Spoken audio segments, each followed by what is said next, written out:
ইউক্রেনের যুদ্ধক্ষেত্র থেকে এমন একটা খবর আসছে যেটা শুনলে আপনার চোখ কপালে উঠে যাবে।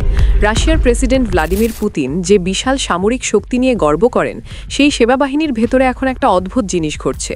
সৈন্যরা লড়াই করতে চাইছেন না, তারা অস্ত্র ফেলে দিচ্ছে, তারা আত্মসমর্পণ করছে।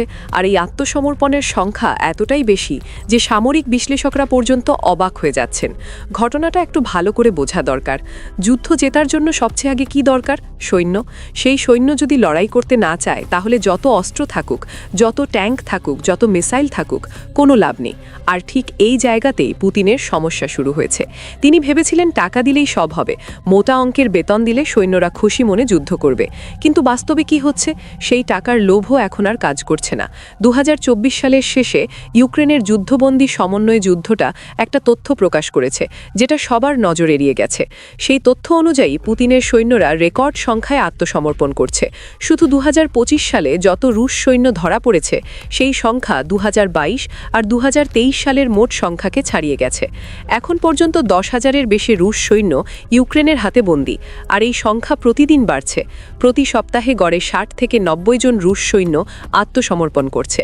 2024 সালের অগস্ট মাসে এই সংখ্যা সপ্তাহে 350 জন পর্যন্ত পৌঁছে গিয়েছিল। ভাবতে পারেন, একটা সপ্তাহে 350 সৈন্য যুদ্ধ ছেড়ে দিচ্ছে। 2023 সালের জুন মাস থেকে একটানা রুশ সৈন্যরা ইউক্রেনীয় সৈন্যদের চেয়ে বেশি হারে বন্দী হচ্ছে। এটা খুবই অস্বাভাবিক। সাধারণত আক্রমণকারী দেশের সৈন্যরা বেশি বন্দী ধরে, নিজেরা কম ধরা পড়ে। কিন্তু রাশিয়ার ক্ষেত্রে উল্টো হচ্ছে। এই জায়গায় একটা রহস্য আছে। রুশ সৈন্যরা কিভাবে এত সহজে আত্মসমর্পণ করছে? ইউক্রেন একটা অসাধারণ কৌশল বের করেছে। তারা একটা প্রকল্প চালু করেছে যার নাম আই ওয়ান্ট টু লিভ, মানে আমি বাঁচতে চাই। এই প্রকল্পের একটা ওয়েবসাইট আছে, সেখানে চ্যাটবট আছে, টেলিগ্রাম চ্যানেল আছে, যোগাযোগের পেজ আছে। একজন রুশ সৈন্য যদি যুদ্ধ থেকে বেরিয়ে আসতে চায়, তাকে শুধু একটা মেসেজ পাঠাতে হবে, ব্যাস, বাকি সব ইউক্রেন দেখে নেবে। ইউক্রেন এই সৈন্যদেরকে কি প্রতিশ্রুতি দিচ্ছে? জেনেভা কনভেনশন অনুযায়ী যুদ্ধবন্দীদের সাথে যে আচরণ করা উচিত, সে আচরণ করা হবে। মানসম্মত থাকার জায়গা দেওয়া হবে, দিনে 3 বেলা খাবার দেওয়া হবে, চিকিৎসার সেবা দেওয়া হবে, পরিবারের সাথে যোগাযোগ করতে দেওয়া হবে। আর যুদ্ধ শেষ হলে বন্দি বিনিময়ের মাধ্যমে রাশিয়া ফেরত যাওয়া যাবে, অথবা কেউ যদি চায় তাহলে ইউক্রেন বা অন্য কোনো ইউরোপীয় দেশে থেকে যেতে পারবে। এই প্রস্তাব রুশ সৈন্যদের কাছে এত আকর্ষণীয়। এখানে আসল গল্প শুরু হয়। রাশিয়ার নিজের সেনাবাহিনীতে সৈন্যদের সাথে যে আচরণ করা হয়, সেটা শুনলে গা শিউরে উঠবে। ডিসেম্বর মাসে এমন খবর এসেছে যে কিছু রুশ সৈন্য এতটাই ক্ষুধার্ত যে তারা নিজেদের সঙ্গীদের মাংস খাওয়ার পরিকল্পনা করেছিল। এটা হয়তো বাড়িয়ে বলা, কিন্তু রাশিয়ার সেনাবাহিনীতে খাবারের যে অবস্থা, সেটা নিয়ে কোনো সন্দেহ নেই। এবার দেখা যাক বন্দি সৈন্যদের তথ্য থেকে কি বেরোচ্ছে। ধরা পড়া সৈন্যদের 83% সাধারণ পদাতিক সৈন্য। এরা একদম নিচের স্তরের যোদ্ধা। এদের কাজ হলো সামনে থেকে ইউক্রেনের ড্রোনের দিকে ছুটে যাওয়া আর আশা করা যে বেঁচে থাকতে পারবে। মাত্র 13% নন কমিশন অফিসার, মাত্র 3% কমিশন অফিসার। এর মানে কি? রাশিয়া তার অফিসারদের এমন জায়গায় রাখে না যেখানে তারা ধরা পড়তে পারে, শুধু সাধারণ সৈন্যদের মরতে পাঠায়। আরও চমকপ্রদ কিছু তথ্য আছে। বন্দি সৈন্যদের 7% রাশিয়া থেকে আসেনি, এরা বিদেশি ভাড়াটে সৈন্য। 40টা দেশ থেকে প্রায় 700 বিদেশি যোদ্ধা ধরা পড়েছে। প্রতি সপ্তাহে 2 থেকে 3 জন নতুন বিদেশি সৈন্য ধরা পড়ছে। এদের বেশিরভাগ চুক্তিভিত্তিক সৈন্য। মোট বন্দীদের 76% চুক্তিভিত্তিক সৈন্য, যারা হয় জেল থেকে এসেছে, নয়তো বেসরকারি কোম্পানির মাধ্যমে এসেছে। 19% জোরপূর্বক সংগৃহীত, আর 5% বাধ্যতামূলক সেনা। পুতিন যুদ্ধ শুরু করার সময় বলেছিলেন বাধ্যতামূলক সেনাদের যুদ্ধে পাঠানো হবে না। স্পষ্টতই তিনি মিথ্যে বলেছিলেন। বন্দি সৈন্যদের সাক্ষাৎকার থেকে আরও ভয়ঙ্কর তথ্য বের হয়েছে। প্রায় 1/4 সৈন্য বলছে যে তাদের জোর করে বা মিথ্যে বলে সেনাবাহিনীতে ভর্তি করা হয়েছে। এদের অনেকে জানতই না যে তাদের ইউক্রেন পাঠানো হবে। এদের বলা হয়েছিল প্রশিক্ষণে যেতে হবে অথবা অন্য কোথাও পাঠানো হবে। সত্যটা জানতে পেরেছে যুদ্ধক্ষেত্রে পৌঁছানোর পর। বন্দীদের 40% অপরাধমূলক রেকর্ড আছে। চুরি, মারধর, মাদক সংক্রান্ত অপরাধ, এমনকি দোষী মানুষদেরও সেনাবাহিনীতে নেওয়া হয়েছে।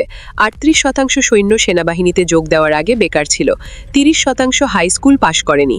মাত্র 7% উচ্চ শিক্ষার ডিগ্রি আছে। পুতিনের নিয়োগ কৌশল এখন পরিষ্কার। সমাজের সবচেয়ে দুর্বল মানুষদের টার্গেট করা হচ্ছে।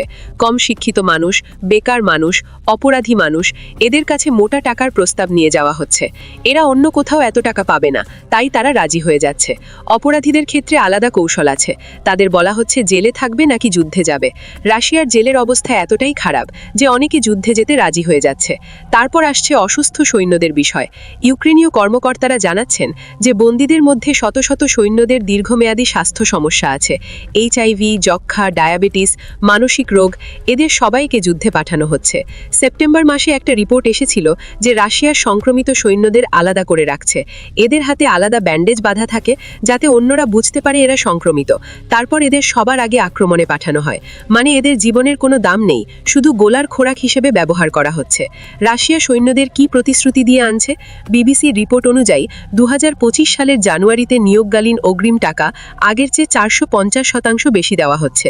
বেতন রাশিয়ার গড় আয়ের চেয়ে 600% বেশি দেওয়া হচ্ছে। পুতিন নিজে বলেছেন যে এই সৈন্যরা দেশের সত্যিকারের এলিট। গরিব মানুষ, বেকার মানুষ, অপরাধী মানুষ এই কথা শুনে ভাবছে যে তারাও এলিট হতে পারবে। কিন্তু বাস্তবে কি হচ্ছে? ইউক্রেনে গিয়ে ড্রোনের আঘাতে মারা যাচ্ছে। পুতিনের যুদ্ধে এখন পর্যন্ত 12,20,000 রুশ সৈন্য হতাহত হয়েছে। বিদেশি সৈন্যদের অবস্থা আরও খারাপ। রাশিয়া আফ্রিকা থেকে প্রচুর সৈন্য আনছে, সোশ্যাল মিডিয়ায় ক্যাম্পেইন চালাচ্ছে, মোটা টাকা আর রুশ নাগরিকত্বের প্রতিশ্রুতি দিচ্ছে। 2025 সালের মাঝামাঝি পর্যন্ত রুশ সরকার প্রতি মাসে প্রায় 4,500টা বিদেশি নিয়োগ বিজ্ঞাপন দিচ্ছিল। 1.5 বছর আগে এই সংখ্যা ছিল মাত্র 100। এর মানে রাশিয়ার নিজের মানুষ আর পাওয়া যাচ্ছে না। কিন্তু এই বিদেশি সৈন্যদের সাথে কি হচ্ছে? দক্ষিণ আফ্রিকায় ইউক্রেনের রাষ্ট্রদূত বলেছেন যে আফ্রিকান সৈন্যদের আত্মঘাতী মিশনে পাঠানো হচ্ছে, তাদের শুধু মাংস হিসেবে ব্যবহার করা হচ্ছে।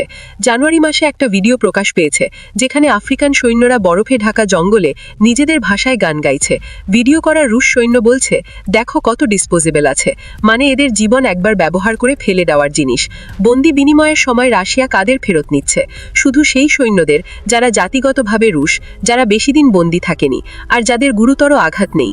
আহত সৈন্যদের ফেরত নেওয়া হচ্ছে না, কারণ তাদের আবার যুদ্ধে পাঠানো যাবে না।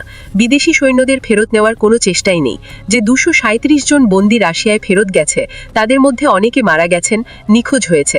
ইউক্রেনে আবার পাঠানোর পর 4 জন দ্বিতীয়বার বন্দী হয়েছে। এই পুরো পরিস্থিতি ইউক্রেনের জন্য কতটা সুবিধাজনক? প্রতিটা আত্মসমর্পণকারী সৈন্য মানে রাশিয়ার একজন কম যোদ্ধা। সবচেয়ে বেশি সৈন্য ধরা পড়েছে খোকিহোভ আর বাখমুত এলাকায়, কুর্স্ক অঞ্চলে আর জাপোরিজিয়ায়। এগুলো সব জায়গা যেখানে রাশিয়া প্রচণ্ড ক্ষতির মুখে পড়েছে। আত্মসমর্পণকারী সৈন্যরা রাশিয়ান আক্রমণকে আরও দুর্বল করে দিচ্ছে।